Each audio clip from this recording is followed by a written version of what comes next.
ہم شرمندہ نہیں ہیں، انسانوں کو کپڑوں پہ نہیں تولا جاتا۔ آج کا میرا دیس کا مالدار اتنا فقیر ہو گیا ہے، اتنا چھوٹا ہو گیا ہے کہ وہ اپنا تعارف کروانے کے لیے 50 لاکھ کی گھڑی لیتا ہے، 6 لاکھ کا جوتا لیتا ہے۔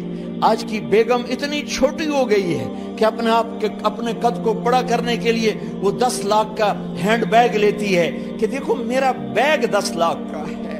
ارے میری بہن، تو 10 ٹکے کی بھی نہیں رہی اگر تو نے بیگ سے اپنے آپ کو بڑا بنایا۔ او میرے دوست، تو 2 ٹکے کا نہیں ہے اگر تو 10 لاکھ کے جوتے اور 50 لاکھ کی گھڑی سے اگر تو بڑا بننا چاہتا ہے۔ ارے اس دھوکے سے نکلو۔ برینڈڈ برینڈڈ برینڈڈ، کہاں جا رہے ہو؟ جب تم اپنی ذات میں بے قیمت ہو تو رب ذوالجلال کی قسم، تمہاری گھڑیاں، تمہارے بیگ، تمہاری گاڑیاں، تمہارے بنگلے تمہاری عزت کو بڑھا نہیں سکتے۔ ابا جان، آج ہم خوشی سے بلند ہیں کہ ہمارے باپ نے بددیانتی نہیں کی۔ گھر میں تشریف لائے، کہنے لگے فاطمہ کچھ پیسے ہیں؟ میرا انگور کھانے کو جی چاہ رہا۔ بس فاطمہ رونے لگی۔ فرمایا امیر المومنین، خزانہ تو بھرا پڑا ہے، 1 درم کا بھی تیرا حق نہیں ہے کہ تو 1 درم لے کے انگور خرید لے۔ تو تڑپ اٹھے، فاطمہ میں جہنم نہیں برداشت کر سکتا۔ وہ میرے بھائیوں جو دن رات سود میں پھنس چکے ہو، جو دن رات جوئے شراب میں پھنس چکے ہو، کیسے اللہ کے سامنے سرخرو ہو کر کھڑے ہو گئے؟ ایک رات گھر میں تشریف لائے، بچیاں، بیٹیاں، منہ پہ ہاتھ، کپڑا رکھا، دوپٹہ رکھا منہ پہ، اور بات کریں۔ آپ نے پوچھا ارے کیا ہوا تمہیں، یہ منہ پہ کپڑا کیوں رکھتے ہو؟ تو خاموش ہو گئی، لیکن گھر کی خادمہ رو پڑی۔ کہا امیر المومنین، آج آپ کی بیٹیوں نے کچا پیاز توڑ کے اس سے روٹی کھائی، سالن کھائی، اور میرے آج کا تاجر کہتا ہے جھوٹ نہ بولوں تو کاروبار کیسے؟ میرا افسر کہتا ہے رشوت نہ لوں تو گزارا کیسے کروں؟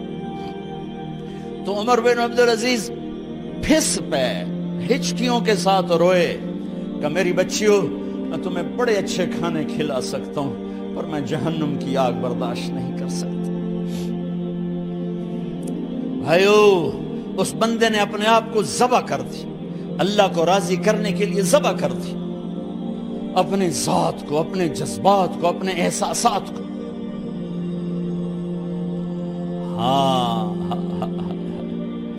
اب اللہ نے صلہ کیا دیا؟ جب انتقال ہوا، ہونے لگا تو بلایا رجا کو، جو میں بات پہلے چھوڑ کے ادھر ان کی تھوڑی سیرت بتائی کہ رجا اب میں مرنے لگا ہوں۔ عبد الملک کالا ہو گیا تھا، ولید کالا ہو گیا تھا، سلیمان کالا ہو گیا تھا۔ یہ کیوں کالے ہوئے تھے؟ یہ بے نمازی نہیں تھے، بدکاری نہیں کرتے تھے، کسی کی طرف ان کی میلی آنکھ نہیں اٹھی کبھی۔ یہ ظالم تھے، ظالم ظالم، انسانوں کا خون پیا، مال میں خیانت کی، اس پر اللہ نے چہرے پھیر دیے۔ آج عمر بن عبدالعزیز جا رہا ہے کہ دیکھو میں جا رہا ہوں، مجھے دیکھو میرے ساتھ کیا ہوتا ہے۔ ان کا انتقال ہوا، ان کی میت قبر کے کنارے رکھی گئی، اور اب نیچے اتارنا ہے۔ سلیمان کی میت کو اتارنے لگے تو ہلنے لگا، اور عذاب قبر پہلے شروع ہو گیا۔ عمر کی میت کو جب قبر کے قریب کیا گیا، ایسے ہوا کا جھونکا آیا، ایک پرچہ ایسے لہراتا ہوا، یوں آیا، یوں آیا، یوں آیا، اور عمر کے سینے پر گر گیا۔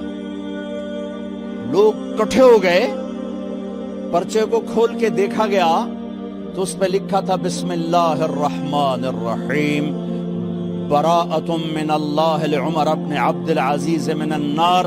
یہ پروانہ ہے اللہ کی طرف سے اس کے بندے عمر کے لیے کہ اسے جہنم سے نجات کی خوشخبری سنا دی جائے۔